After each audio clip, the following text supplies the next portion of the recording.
Good Tuesday night, everybody. What a fascinating few hours it has been. Kenny Beck alongside Christine Cruz here. It is Commitment 2026. Polls are closed. They have been closed for hours. We have some races, particularly those at the top of the ticket, that were decided hours ago. We have others that we have been watching for months that are still too close to call. A really exciting midterm election night, has it not been? It's been thrilling. This will be a very short speech, ladies and gentlemen.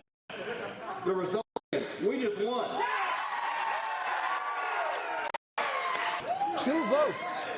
Christine, 2 votes. This is like 13,077 to 13,075. 2 votes. That's 2 people. Maybe one family that said, I guess we'll vote today. Let's go. And they voted. And that's the difference. It 2 sounds votes. like a high school class president race, right? Interestingly enough, he had said we wouldn't hear from him again until tomorrow morning. And now, you know, things have changed because it is a 50-50. Right now, we don't know who the winner is, even though Sam Page is projecting himself the winner. We all know that 2 votes, so we still got provisional votes. And here he goes. Here he goes, yeah. We still are at a situation where we don't know what the result is. We have what is, for all practical purposes, a tie. We don't know how many provisional ballots there are out there. We don't know if there are 20, 50, 100, 200. So we've got to make sure that every legal vote gets counted. Well, there he is, Phil Berger. Not a concession speech. We do not have a result at this time. If we take nothing else away from what he just said, I think he wanted to make it very clear that Sam Page declaring victory, while nice, was not necessarily legally binding. The race is not over. That's what I took to be the message here. That is, Sam Page came out, was very enthusiastic, and said, I've just won this race. It's probably important, in fact, very important for everyone to understand that this race is still a neck-and-neck race. This race is far from over. That is the key message that I heard Phil Berger conveying, is this race is not over. That being said, we're still struck by the stark difference in the tone of the Senate Majority Leader Phil Berger coming out, and then Sam Page, the challenger to him. Sam Page still had just very enthusiastic. Phil Berger is absolutely correct. This race is not over, and he made that clear. At the same time, it would be difficult not to see the feelings that he is going through of someone who is at the pinnacle of influence and power in North Carolina, who is now very much on the ropes and could see at least the possibility, a very real possibility, that he might not survive. That being said, this race will now be determined, as Senator Berger said, by provisional ballots, then a series of recount possibilities. We are just getting started on this. It would be very difficult and not wise to make any predictions at all about a race that is essentially neck and neck. Just 2. That's how many votes separate Sam Page from Phil Berger in the race for state Senate. So close, such a tight race. Our Chris Peterson caught up with both candidates today, and he joins us from Rockingham County. Chris, what are they saying this afternoon, and what happens next? Well, Lindsay, this is all playing out just like a Duke-Carolina basketball game. It always delivers, and this race certainly has delivered and kept folks on the edge of their seat. Sheriff Sam Page is claiming victory. Meanwhile, Senator Berger says it's way too soon for that. Right now, just 2 votes separate the incumbent Phil Berger and his opponent, Sheriff Sam Page. Now the process of counting provisional ballots begins. Guilford County Board of Elections Director Charlie Collicutt says there are roughly 250 provisional ballots in Guilford County. The number in Rockingham County hasn't yet been released. Those ballots will be audited, and the ones from eligible voters will be counted. Both counties plan to count those ballots on Friday.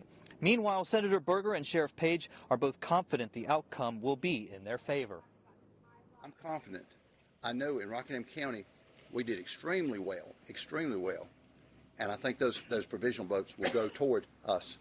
In Guilford, I can't speak as much, but we will be viewing those when they do those viewings of those documents and those ballots. We'll be there and making sure everything's done properly. I don't think there's any question the outcome will be different.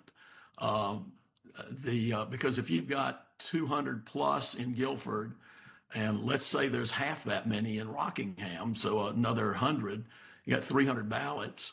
I mean, clearly you're going to have an outcome that is different than a 2-vote margin. I mean, it could be a 2-vote margin, it could be something different. The room is filled to capacity with observers, folks from both the Berger and Page campaigns who are monitoring the situation, as well as media and other observers in the room. What's happening basically is there are 240 provisional ballots here in Guilford County that need to be approved and then counted.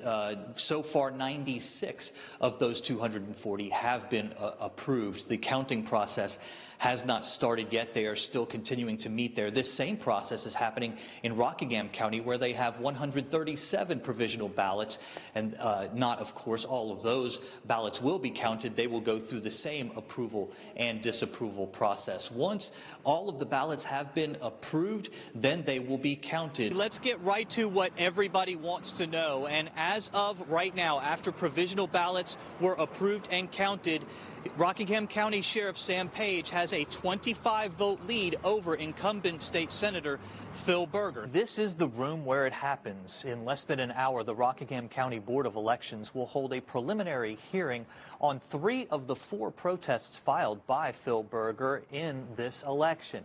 Earlier in the day, this room was filled with poll workers and observers for both campaigns as votes were sent through the machines and counted for a second time. As each precinct finished, Board of Elections Director Paula Seamster called out the numbers and then entered the data. 4 hours later, the recount was finished and everything matched 100% from Election Day. In a statement to WXII, a spokesperson for the Page campaign said, quote, "It's time for Phil Berger to concede and offer his complete and total endorsement to Sam Page." This hour, longtime state senator Phil Berger will not be returning to Raleigh for a new term. He conceded the District 26 primary after a hand count today in Guilford and Rockingham County showed the results of the race did not change. Our Wake Forest University political science professor John Dinan joins our Kenny Beck in studio now to talk about this decision and what it means for our state. Kenny? Lindsay, thank you very much, John. Great to see you as always. Thanks for dropping everything and coming over here. It was 3 weeks ago, exactly, after all the votes were counted on election night itself. Sam Page has a 2-vote lead over Phil Berger at that time. We were joking, who knows when we're going to know the result of this? Are you surprised that it only took 3 weeks? And was Phil Berger basically just out of options at this point? It's about as long as we expected. We certainly expected several weeks. It could have taken longer.